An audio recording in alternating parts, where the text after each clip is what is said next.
দিকে আমাকে সিএমএম আদালতে হাজির করা হয়। সেখানে আমার লয়াররা আমার পক্ষে জামিনের আবেদন করেন।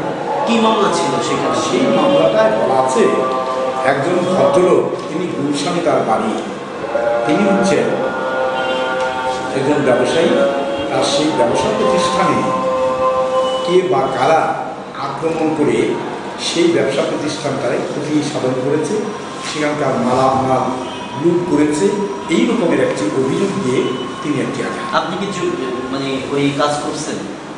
যে অভিযোগ আছে, পুলিশ এই অভিযোগ আনে নাই। মোহাম্মদ সেলিম নামে একজন ভদ্রলোক, তিনি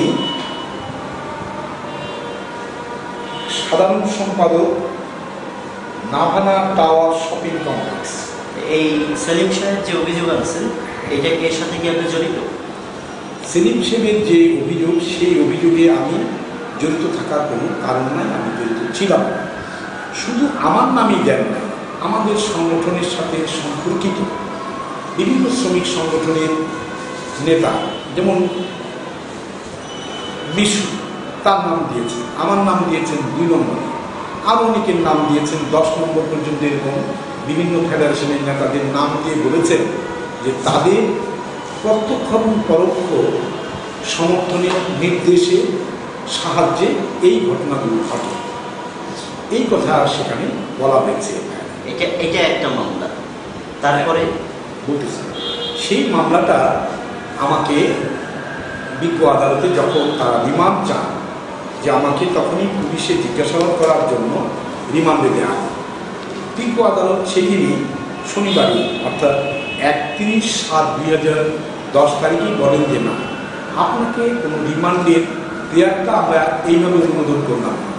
যদি আপনার কোনো জিজ্ঞাসাবাদ থাকে, জেল গেটে মন্ডল যাবে, সেখানে আপনার কাছে জিজ্ঞাসাবাদ করতে পারে, এইভাবে আদেশ দেন। সেই আদেশ অনুযায়ী আমি জেলে আসি, কিন্তু তারপরে আবার তারা রিমান্ডের দেওয়া করেছে। একদিন গিয়ে জিজ্ঞাসাবাদ করেছেন, জিজ্ঞাসাবাদ করে প্রায় 1 মাস পরে আবার রিমান্ডের দেওয়া করেছে।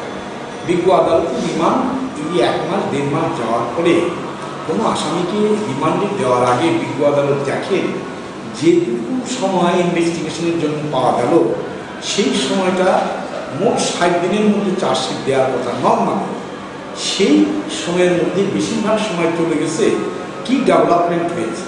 পুলিশের এই সিডিটা বিজ্ঞ আদালত চায়, কিন্তু যথাসময়ে এই সিডিটা বিজ্ঞ আদালতে না পৌঁছার কারণে বিজ্ঞ আদালত আবার বলেন যে রিমান্ড দেওয়া হল না, আবশ্যক হতে থাকে জেল গেটে জিজ্ঞেস করা।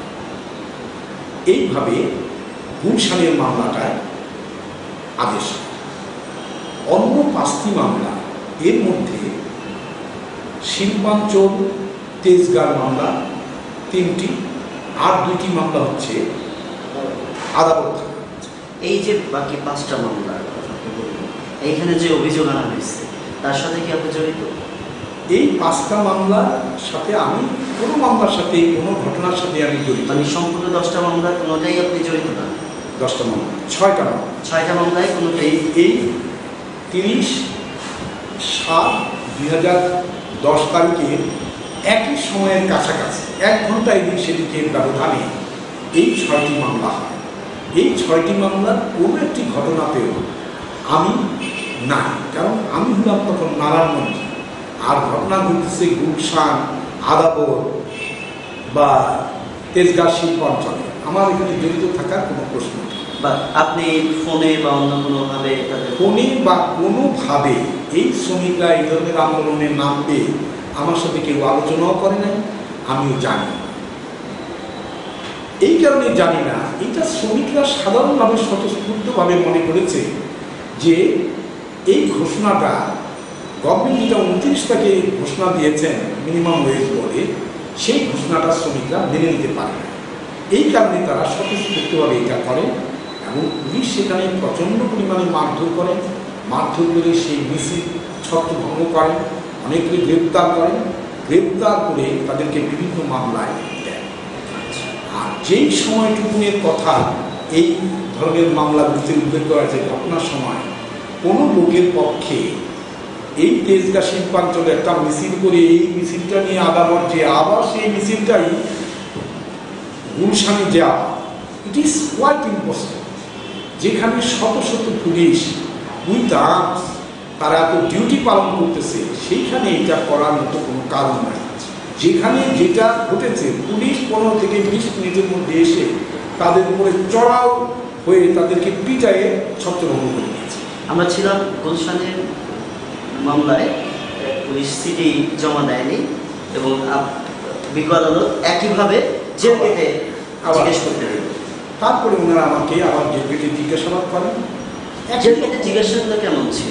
জেল কেটে জিজ্ঞাসাবাদ করেন, ফর্মাল জিজ্ঞাসাবাদ করা, আপনি আপনার সংগঠনের নামটা বলেন, আপনার সাথে কারা কারা এই ট্রেড ইউনিয়ন আন্দোলন করে তাদের নামটা একটু বলেন, আপনার বাড়ির ঠিকানাটা বলেন, ওই দিন আপনি কী করেছেন এটা বলেন। এই ধরনের প্রশ্ন যেগুলো আগেই বিভিন্ন অফিসাররা 31 তারিখ সকালেই আমাকে জিজ্ঞেস করেছেন, সেই প্রশ্নগুলি আবার তারা করেছেন। এটার মধ্যে কোনো নূতনত্ব ছিল না। কিছু তাদের আমার ব্যক্তিগত অ্যাড্রেস এইটা হয়তো তারা কারেক্ট করে নেওয়ার জন্য এটা মনে করছেন, নিয়েছে। তারপরে আর গুলশান থানার পক্ষে যে মামলাটি, সেই মামলাটিতে কোনো জিজ্ঞাসাবাদ আর তারা করেন। দ্বিতীয়বার এটা হলো গত মাসের শেষ তারিখে তারা একটা জিজ্ঞাসাবাদ করে। কিন্তু অন্য 5টা মামলা, এর মধ্যে তেজগাঁ শিল্পাঞ্চলে 3টি মামলা এবং আদালত থানার 2টি মামলা, এই 5টি মামলাতে কোনোটায় 2 দিন, কোনোটায় 3 দিন, এমনি করে 8 দিন সময়ে রিমান্ড বিজ্ঞ আদালত সমূহ এক একটা মামলা এক এক করেছিল, তারা একটা মঞ্জুর করেন। আমি শনিবার দিন সন্ধ্যা নাগাদ ঢাকা কেন্দ্রীয় কারাগারে আমাকে প্রেরণ করেন। আমি সেখানে যাই। রবিবার দিন কোনো কিছু হয় না। সোমবার দিন অল সাডেন আমি জানতে পারি যে 5টা মামলা আমাকে প্রডিউস করার জন্য বিজ্ঞ আদালত আলাদা আলাদা। সোমবার বলতে কয় তারিখ সেটা? সোমবার বলতে রবিবার হলো সোমবার 2 তারিখ, 2 আগস্টে আমাকে কোর্টে নেওয়া হলো।